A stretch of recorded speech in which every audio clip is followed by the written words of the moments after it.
Hello guys, welcome to my channel বিথিকাস home kitchen. আজকে আমি তোমাদের বানিয়ে দেখাবো বোয়াল মাছের টক ঝাল। তো চলো আমি তোমাদের দেখাবো কী কী উপকরণ আমি নিয়েছি মাছটা করার জন্য। প্রথমে দেখো বোয়াল মাছ নিয়েছি, এটা বড় সাইজ, এটা পাকা বোয়াল মাছ। এই 4 পিস আমি বোয়াল মাছ নিয়েছি। আর এখানে নিয়েছি আমি পেঁয়াজ, অল্প পেঁয়াজ কুচি, 3 কোয়া রসুন, ধনে, গোটা জিরে, গোটা শুকনো লঙ্কা, এগুলো আমি একসাথে শিলপাটা বেটে নেব। আর চেরা কাঁচা লঙ্কা নিয়েছি, আর নিয়েছি ধনেপাতা কুচি। যেহেতু টক ঝাল এটা, তাই জন্য আমি তেঁতুল নিয়েছি। তেঁতুলটাকে জলে গুলিয়ে আমি শুধু জলটা দেবো, বীজগুলো ফেলে দেবো। এখানে আছে হলুদ গুঁড়ো, ফোড়নের জন্য আছে একটা তেজপাতা, গোটা সাদা জিরে, লেবু, আমি এখানে কাগজি লেবু নিয়েছি, এটা আমি মাছটা ম্যারিনেট করব। নিয়েছি নুন আর সর্ষের তেল। প্রথমে আমি মাছটাকে ম্যারিনেট করব, তার জন্য আমি দিয়ে দেবো এখানে অল্প হলুদ, দিয়ে দেবো অল্প নুন, পরিমাণ মতো নুন, লবণ দিয়ে দিলাম। এরকম দিয়ে দেবো অল্প একটু সর্ষের তেল, তাহলে মাছটা কম ফাটবে ভাজার সময়। আর দিয়ে দেবো এই লেবুটা, যেহেতু পাকা মাছ তার জন্য আমি লেবুটা দিলে ভালো হবে। এটা দিয়ে আমি মাখিয়ে আমি 10 মিনিট ম্যারিনেটের জন্য রেখে দেবো। ভালো করে মাখিয়ে রাখলাম। 10 মিনিট পরে আমি ফিরে আসবো। 10 মিনিট পরে আমি ফিরে এসেছি। আমি এখানে কড়াই বসিয়ে দিয়েছি গ্যাসে। আমার কড়াইটা গরম হয়ে গেছে। এবার আমি এর মধ্যে মাছ ভাজার জন্য সর্ষের তেল দিয়ে দেবো। পরিমাণ মতো আমি তেল দিয়ে দেবো।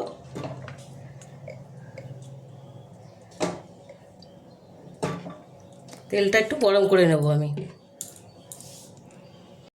তেলটা আমার গরম হয়ে গেছে। এবার আমি মাছগুলো ছেড়ে দেবো একে একে।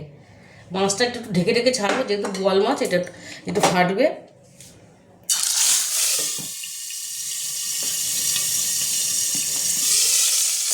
মাছগুলো একটু কড়া করে ভেজে নেবো আমি। মাছটা ভাজা হতে হতে মশলাটা বেটে নেব। মশলাটা আমি দেখো খুব ভালো করে বেটে নিয়েছি। আর তেঁতুলটাকে আমি গুলে জলটা বার করে নিয়েছি। মাছগুলো আমি খুব সুন্দর করে লাল লাল করে ভেজে নিয়েছি। আর এখানে আমি এই তেলের মধ্যে আমি আরেকটু তেল দিয়ে দিয়েছি। এর মধ্যে এবার আমি ফোড়নটা দিয়ে দেবো। দিয়ে দেবো তেজপাতাটা একটু ছিঁড়ে দেবো।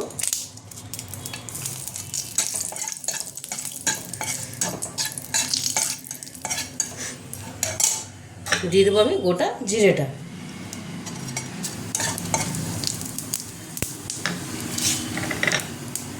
দিয়ে দেবো মশলা বাটাটা।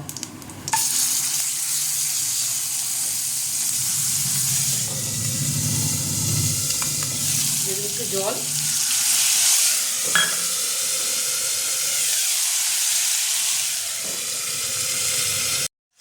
এবার আমি এটার মধ্যে মশলাগুলো দিয়ে দেবো। হলুদ গুঁড়োটা দিয়ে দেবো। এবার দিয়ে দেবো লবণ, পরিমাণ মতো লবণ দিয়ে দিলাম। দিয়ে দেবো চেরা কাঁচা লঙ্কাগুলো। এটা একটু ঝাল ঝাল ভালো লাগে, তোমরা যদি কম খাও কম দেবে। দিয়ে দেবো আমি তেঁতুলের এই কাপটা বার করেছিলাম, এটা। এই বোয়াল মাছের টক ঝালটা এত ভালো লাগে খেতে, তোমরা আবার বানিয়ে দেখবে, দারুণ অপূর্ব লাগে খেতে এটা। আর দিয়ে দেবো একটুখানি মিষ্টি, সামান্য একটু মিষ্টি দিয়ে দেবো। এটা মিক্স করে গেছি, তোমরা চাইলে নাও দিতে পারো। মশলাটা আমি খুব ভালো করে কষিয়ে নেব।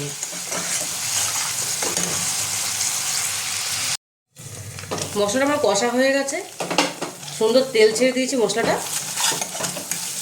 এবার এর মধ্যে আমি সামান্য জল দিয়ে দেবো।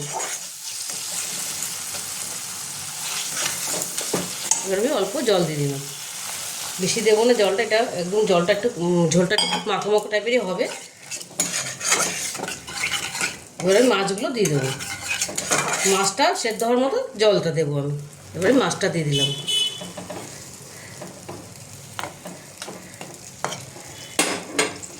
এবং ঢেকে আমি এপিট এপিট ফুটিয়ে নেব।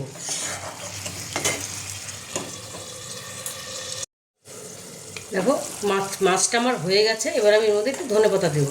আমার কালারটা কী সুন্দর এসেছে। আমি যেহেতু শুকনো লঙ্কা বেটে দিয়েছি, তোমরা চাইলে গুঁড়ো লঙ্কা দিয়ে করতে পারো, কিন্তু এটা এই শিলপাটায় বাটায় মশলায় এই মাছটা খুব ভালো লাগে খেতে, বেশি টেস্ট লাগে আরও। এবার আমি ধনেপাতাটা প্রত্যেকে দিয়ে দিলাম।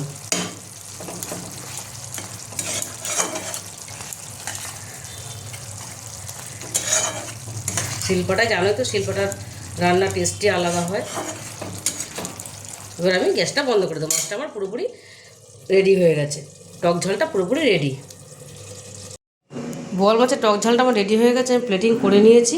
তোমরা বাড়িতে এটা অবশ্যই ট্রাই করবে, খুব সুন্দর লাগে খেতে এটা। আর রেসিপি তোমাদের ভালো লেগে থাকে তাহলে আমাকে লাইক, শেয়ার আর সাবস্ক্রাইব করতে ভুলবে না। টাটা।